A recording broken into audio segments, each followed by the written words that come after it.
রসমালাই আমি ঠিক কীভাবে রান্না করেছি দেখতে গেলে পুরো রেসিপিটি দেখুন বন্ধুরা। নমস্কার বন্ধুরা, আমি দেবযানী রান্নাঘরে আপনাদের সকলকে স্বাগত জানাই। তো কেমন আছেন বন্ধুরা? তাহলে বন্ধুরা আমরা রান্নায় চলে যাই। তো প্রথমেই তার জন্য আমি গ্যাস ওভেনে একটি সসপ্যান বসিয়ে নেব এবং তাতে আমি আমার প্রয়োজন মতন দুধটাকে নিয়ে নেব এবং দুধটাকে নেওয়া হয়ে গেলে আমি সঙ্গে সঙ্গে গ্যাস ওভেনটিকে অন করে দেব বন্ধুরা। এটা জাল হতে থাকুক। আমি এখানে 100 গ্রামের থেকে সামান্য পরিমাণ বেশি পনির নিয়েছি। তো পনিরটাকে খুব সুন্দর করে আমি এবার গ্রেট করে নেব। পনিরটাকে গ্রেট করে নিলে আমার পনিরটা মাখতে খুব সুবিধা হবে, সেই জন্য আমি প্রথমেই পনিরটাকে গ্রেট করে নেব। তো পনিরটাকে সমস্তটা গ্রেট করা হয়ে গেলে আমি হাতের সাহায্যে ভালো করে এটাকে মেখে নেব বন্ধুরা। এদিকে দুধটাও কিন্তু খুব সুন্দরভাবে জাল হচ্ছে বন্ধুরা, সর পড়তে শুরু করেছে। তো এটা জাল দেওয়া দুধ এমনিতেই আমি বাজার থেকে কিনে নিয়ে এসেছি, তো সেই জন্য এটা সর খুব তাড়াতাড়ি পড়ে। তো এদিকে আমি এবার মাখতে শুরু করেছি। খুব সুন্দর করে এটাকে ভালো করে হাতের সাহায্যে একেবারে মিহি করে নেব।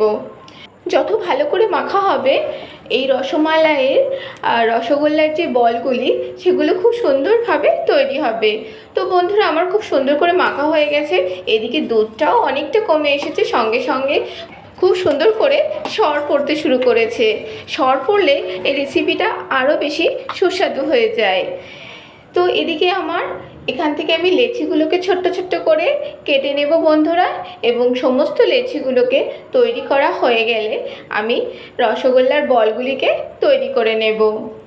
আমার সকল বন্ধুদেরকে অনেক অনেক আন্তরিক ভালোবাসা এবং ধন্যবাদ আমার সঙ্গে থাকবার জন্য। এবং সেই সঙ্গে নতুন বন্ধুদের উদ্দেশ্যে জানাবো যে আমার ইউটিউব চ্যানেলটিকে সাবস্ক্রাইব করুন এবং সঙ্গে সঙ্গে পাশে থাকা বেল বটনটিকে প্রেস করুন। ফার্স্ট নোটিফিকেশান আপনার ফোনে অবশ্যই পৌঁছে যাবে। এবং আমার ফেসবুক অ্যাকাউন্টের সমস্ত বন্ধুদেরকে জানাবো আপনারা অবশ্য করে ফলো করুন। আমার কিন্তু মিষ্টির বলগুলো কিন্তু পুরোপুরিভাবে তৈরি হয়ে গেছে। এদিকে দুধটাও খুব সুন্দর করে জাল দেওয়া হয়ে গেছে। আমি 3টে এলাচের ব্যবহার করেছি এখানে। তো 3টে এলাচ দেওয়ার সঙ্গে সঙ্গে এখানে আমি খুব কম মিষ্টি ব্যবহার করেছি। 2.5 চামচ মতন এখানে চিনি আছে। তো চিনিটাকে দিয়ে আমি খুব সুন্দর করে মিশিয়ে নেব বন্ধুরা।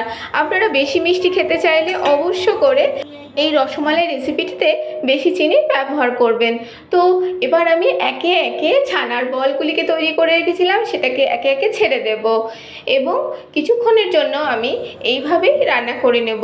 যখন খুব সুন্দর করে ফুটতে শুরু করবে আমি মাঝে মাঝে একটু একটু করে সসপ্যানটাকে একটু নাড়িয়ে নেব এবং সঙ্গে সঙ্গে আস্তে আস্তে কিন্তু বন্ধুরা এই ছোট্ট ছোট্ট যে বলগুলো বেশ বড় হতে শুরু করেছে।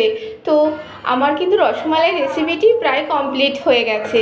আমি এবার ঢেকে একটু লো ফ্লেমে এটাকে ফুটিয়ে নেব এবং ঠান্ডা করে নিয়ে আপনাদের সঙ্গে শেয়ার করছি ঠিক কেমনটা দেখতে লাগছে। বেশ অনেকটাই ঠান্ডা হয়ে গেছে আমি যখন এটাকে বাটির মধ্যে ঢেলেছি। তো এবার আমি ঢালার পরে না পুরো 1 ঘন্টার জন্য এটাকে ফ্রিজে রেখে দেব।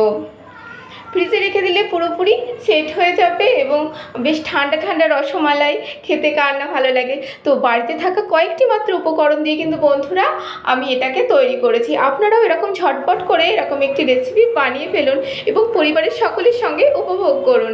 আমার রেসিপিটি ভালো লেগে থাকলে অবশ্য করে লাইক, কমেন্ট এবং পারলে পরে একটা শেয়ারও করুন।